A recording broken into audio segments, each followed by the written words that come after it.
Oh, this dirty McCorkle Jones tackle. Filthy. In your opinion, how dirty was this McCorkle Jones leg twist? Welcome to That's Good Sports. I am Brandon. Should the NFL start protecting players from quarterbacks perna? Is Mac Jones the dirtiest player since Cortland Finnegan? Is Mac Jones the Paris Hilton of NFL QBs? No, that would be the original Ram, Sam Bradford, who made hundreds of millions of dollars for doing nothing. Now, Terry Bradshaw did not mince words regarding the Aaron Rodgers vaccine controversy, and by doing so became the most powerful man in sports with the full support of the U.S. Navy behind him. Give Aaron Rodgers some advice.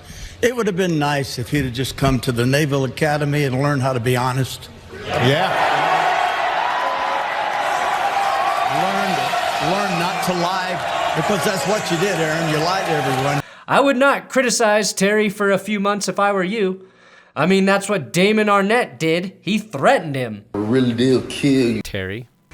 I real deal kill you, man. Terry. I will real deal. Holyfield. And the poor Raiders were forced to release Damon Arnette. Today, we will dive into all of the best and worst plays and best and worst wins and losses from NFL Week 9, 2021. Whew, that's good sports.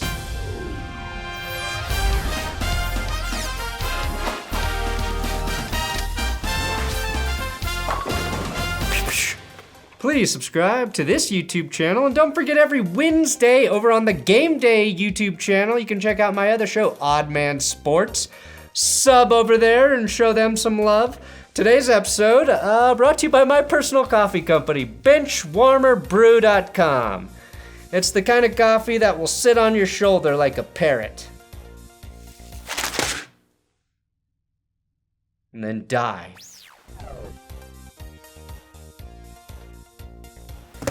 Best and worst. Let's start with the Browns at the Bengals. Best. We all know the narrative now. The Browns cut Odell Beckham and their offense is magically cured. Is that fair though? Yes it is. Odell isn't a cancer or anything like that. More like an ingrown toenail that you learn to live with, but are rejoiced when the painful extraction process is complete. The Browns put up 34 points. Baker averaged 10.5 yards per attempt.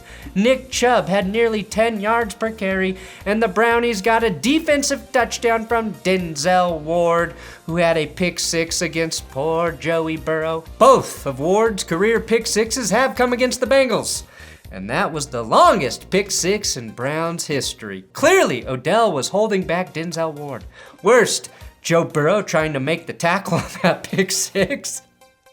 Forget about the Bengals O-line putting Burrow in danger. He can do it all by himself.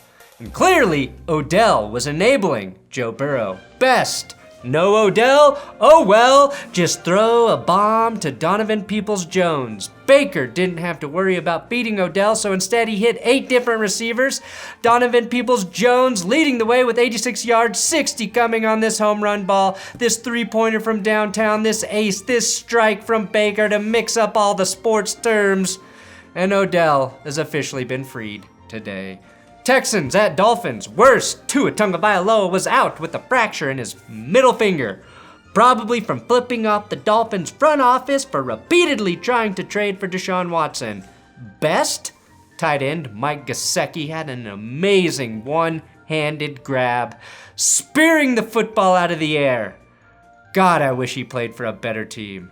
Same goes for Mr. Colorado, Phillip Lindsay, who led the Texans with an abysmal 28 rushing yards on the day. Worst, Tyrod Taylor in his comeback game threw one of the worst interceptions I've ever seen. Just as he's going out of bounds, he tosses the ball to the sideline where Jerome Baker barely has to move to pick it off. This was one of 3 picks for Tyrod in his first game back since week 2. Best, Jacoby Brissett only needed to throw 1 touchdown to win, as he and Tyrod combined for 5 picks on the day, each throwing the ball 43 times. Exactly what you want from a backup QB and your quarterback who's been injured for 2 months. Falcons at NOLA, upset alert. Worst, An incredible Trevor Siemian comeback gets spoiled by the Falcons. Is it possible that the Braves winning the World Series has reversed Atlanta's luck? The Falcons are in the playoff hunt, ladies and little boys. Best, Cordarrelle Patterson. Oh man, he went off again. Patterson put up 136 yards of total offense, including the 64-yard reception that set up a game-winning field goal by Young Hoku. Patterson finished the day with 126 receiving yards, which was the most in the league this week, and just 2 yards fewer than Julio's best game last year for the Falcons. Patterson is outproducing Julio Jones right now in total offense by about 400 yards and has 7 touchdowns this season compared to Julio's 0. The Saints have a good team missing a QB. If you put Matty Ice in New Orleans, they would have won this game by 30. Ryan had the quietest 343 passing yards of the week.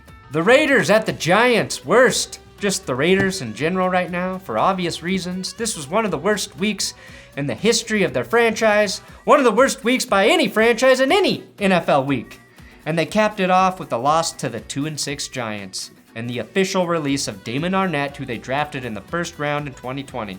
4 of the Raiders' 5 first and second round picks from the 2020 draft have been traded or released. Best, Derek Carr threw 2 picks to Xavier McKinney, including this one that he took to the house. The Raiders could have drafted McKinney in the now infamous 2020 draft instead of Damon Arnette. Best, I'm not sure if this is good or bad for the Giants, but they had no problem running the ball without Saquon Barkley. Devontae Booker had 99 yards and the offense had 149 total without the former number 2 overall pick. Both these teams bad at drafting. Patriots at Panthers. Best, Stephon Gilmore picks off his former team, stealing the pass from Mac Jones, who was very pedestrian despite winning by 18 points and becoming the dirtiest player in NFL history. Best, the cleanest player in NFL history, Christian McCaffrey, came back off IR and had over 100 yards of total offense. That's really the best thing I can say about the Panthers offense right now. Worst, Sam Darnold is still seeing ghosts against Bill Belichick. The former Jet completed less than 50% of his passes, averaged just 5.2 yards per pass, and got picked off 3 times, including a pick 6 by J.C. Jackson. Worst, Mac McCorkle Jones, proving to be a dirty player, twisting Brian Burns' ankle after a fumble. Say what you want about Tom Brady, but he never cheated this blatantly, unless it was on his first wife. Now, Mac Jones claims that he thought Burns had the ball after strip sacking him, but I think Belichick finally found a quarterback willing to do everything he asks, which is cheat on every single play of the game, which Tom was never willing to do. Josh Allen versus Josh Allen. Best, may I have your attention, please? Will the real Josh Allen please stand up? Please stand up. I repeat, will the real Josh Allen please stand up? Please stand up. Y'all act like you've never seen a white person before. Okay, maybe that part of the song doesn't work. I'm the real Josh Allen, the real Josh Allen. All you other Josh Allens are just Josh Allen. So will the real Josh Allen please stand up? Please stand up. So in this game, the ball goes to Josh Allen by way of Josh Allen. Josh Allen takes down Josh Allen, and I started to think all the world was just Josh Allen. Josh Allen all the way this time, but not if Josh Allen gets in the way of Josh Allen. Basically, Josh Allen won the day, combining for 264 passing yards, 50 rushing yards, 1 sack, and 1 interception. A Hall of Fame performance in a single game. And now we wait for one of the Michael Carters to leave the Jets and watch them go at it, just like this Josh Allen on Josh Allen love fest. Best, not only does the Navy support Terry Bradshaw, they support Josh Allen. The real Josh Allen. Because we got Trevor Lawrence and we got a great defense. Yeah! Because that's what you did, Aaron. You lied to everyone. Yeah! That was the boldest and most accurate prediction of the weekend. Pretty fitting, though, that Urban Meyer gets his second win of the season with the final score of 6-9. You fucking perv. You fucking perv. Yeah! Vikings versus Ravens. Best, the Ravens pulled off a great comeback. Once trailing by 14 points in this game, they scored 21 straight before their defense couldn't stop the Vikings late in the game, went into overtime. Best, Lamar Jackson. Yes, he had 2 interceptions and was inaccurate early in this game, but he returned to true Lamar form, being the single most important player to any team in the NFL. 3 touchdown passes, 266 yards, 120 rushing yards. And that was more than Dalvin Cook in this game, and the 3rd most in the league this week so far. He rushed for $120 and got 127 additional yards from Devontae Freeman and Le'Veon Bell, 2 guys last seen dominating the NFL in 2016 and 2017. Worst, even with 247 rushing yards, the Ravens required overtime to win this game. Their 3rd overtime game of the season, and Justin Tucker sealed the victory here from 36. A full 30 yards closer to the goalposts than his last game winner. Best, Anthony Barr's overtime pick. Just insane. How did Minnesota lose after that? Oh yeah, they had to rely on Kirk Cousins in a big situation. Couldn't drive 25 yards to give his kicker the chance to certainly miss the game-winning field goal.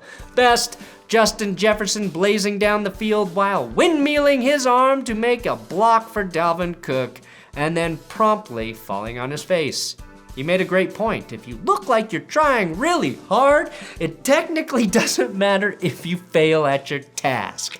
I call this move Jefferson Airplane. Chargers versus Eagles. Best, Justin Herbert rebounded from a couple bad games in a row to put together a very complete outing, going 32 of 38 for 356 yards and 3 total touchdowns, leading the league this week. Best, last year's Heisman Trophy winner Devontae Smith had a coming out party, putting up 116 yards and torching Chris Harris Jr. on a game-tying touchdown. Plus, Jalen Hurts showed me something. He showed he knows how to handle being backed up in his own end zone better than Carson Wentz and Matthew Stafford. Just look at him not take the sack and also not throw the interception. That only gave the Chargers great field position where they eventually scored a touchdown, but it wasn't as easy as we've seen those other QBs make it for the opposing team, and that's all that matters. Worst, the Chargers are getting over their late game issues. Most notable, making a field goal at the end of the game thanks to a new kicker. What the hell is this? I don't like this. Best, Nick Sirianni committing to the run for the 3rd straight week, 176 yards against the Chargers Sunday, 236 rushing yards last week, 135 the week before. If the Eagles use all their top 10 draft picks on defense, they might be very good next year. Worst, Packers at Chiefs. Worst, scumbag Chiefs seating Jordan Love's family in the very last row of Arrowhead. Everyone knows this is where they need to sit fucking Jackson and Brittany. Best, Love's best play may have been this completed pass for a 2-yard loss. As great a pass as I have seen since Mahomes' incompletion in the Super Bowl, really. Now, the Jordan Love debut was about as good as you would expect it to be for any quarterback jumping into the starting role. 19 of 34 for 190 yards, a touchdown, and a rough red zone interception in the 4th quarter. I think we learned the Packers defense is pretty damn good. I think if you limit Kelsey and Tyreek Hill to 105 total yards, you'll take that every time. You just want your starting QB in the lineup. Worst, Mason Crosby missed a field goal and had one blocked, which was basically the difference in this game. And I'm going to call Malik Taylor Kevin Durant, because if his shoe size were one size smaller, Green Bay may have won this game. Even with this muff, KC was only able to score a field goal. So again, the Packers D good. The Chiefs offense, not good. Best, when asked, the Packers are excited to get Aaron Rodgers back. Alan Lazard responded. Cardinals at 49ers. Worst, Kyler Murray was a late game scratch, so the Cardinals had to turn to Colt McCoy. Best, Colt McCoy winning the Benchwarmer Brew Player of the Week award. 249 yards, 1 TD, 0 picks, and a decisive win over the 49ers. The Cardinals have won without Cliff Kingsbury, without Kyler Murray, but lose to the Packers when Green Bay has half of their team not playing. I still can't trust the Cardinals, but they might be the best team in the NFL. Best! Josh Norman and Cliff Kingsbury getting flagged for taunting each other. Oh man. Best! Chandler Jones wearing a Freddie Joe Nunn shirt under his jersey as he surpassed Freddie to become the Cardinals' all-time sack leader with 67 sacks. Way cooler than Justin Jefferson wearing a free Odell shirt, who was already fucking free. Nunn passed away in October, so I thought this was a really cool way to honor his legacy. I normally stay away from religion, but this kind of Cardinal openly supporting a nun makes me a believer in the God of sacks.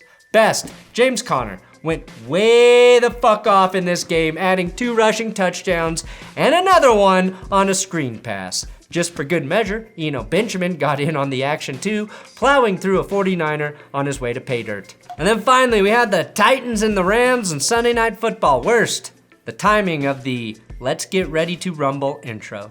The thousands in attendance and the millions watching around the world. Let's get ready to rumble! Honestly, I think Michael Buffer has the greatest, easiest job on earth. Maybe through the course of human history. Let's get ready to rumble!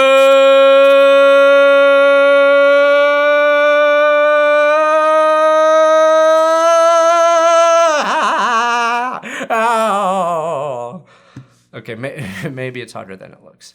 Worst, Von Miller didn't play, and it looks like bad quarterback play is contagious, and Von brought that shit with him from Denver and infected Matthew Stafford. Yeah!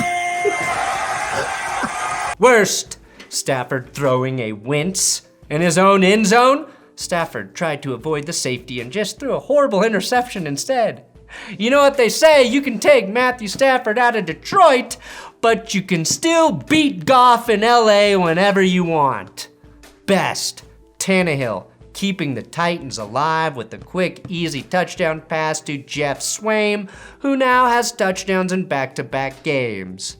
Worst, that wasn't Stafford's worst play of the game. On the following series, he tossed a pick 6. You know what they say? You can take Matthew Stafford out of Detroit, but Kevin Byard gonna fuck your shit up. Best, seeing Leonard Floyd block Aaron Rodgers.